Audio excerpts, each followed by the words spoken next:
Hello students, this is Prajala here. Today we are going to talk about Introduction to Microeconomics. Before we are moving on to the topic, please do subscribe my channel, hit the bell button to get notification of all my videos, and please like my videos and share my video. Okay, let me move on to the topic. We are talking about what is microeconomic. Let me divide into two parts. What is micro and what is economic? What is micro? Micro means small. It talks about how individual behavior. And what is economic? In economic means the production, distribution and consumption of goods and services. We got an idea what is micro and economic. Let me talk about what is the definition of microeconomic.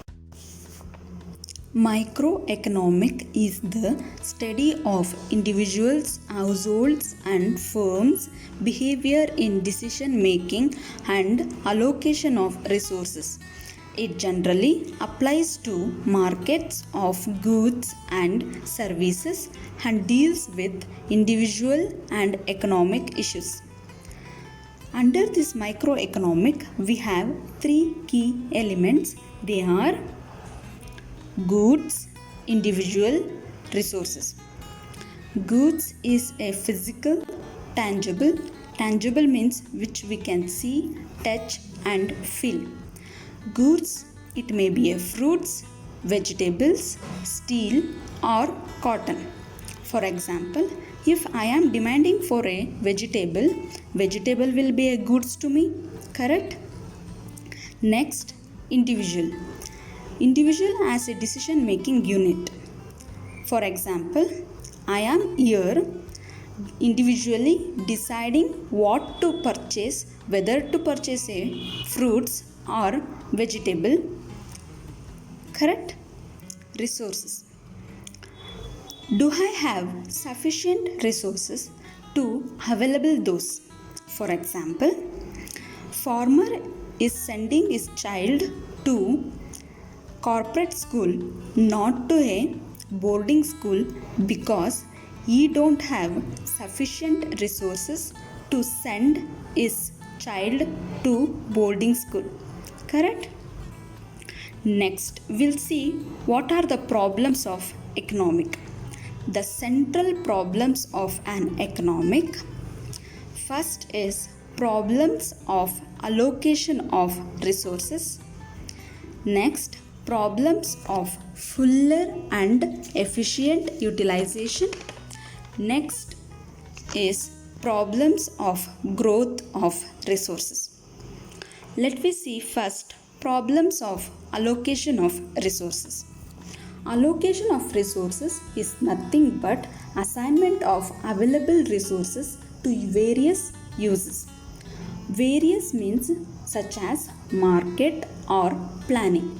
For example, if you are starting a new business, you have to plan what to produce, how to produce, for whom to produce. Correct?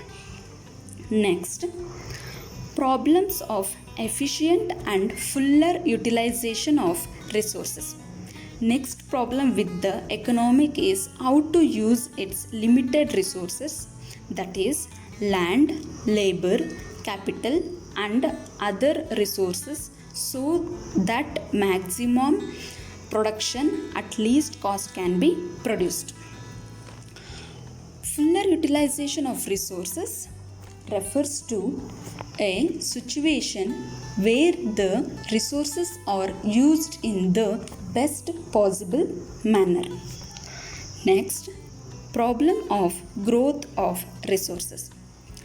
Whether the productive capacity of an economy is increasing. The increase in productive capacity of an economic over time is called economic growth. Firstly and most commonly, growth of resources has become a basic problem as the resources are scarce. Scarce means food, money or some other resources, and they will have possibility of being exhausted after a continuous uses. Clear? Next, we'll move on to the Production possibilities of an economic.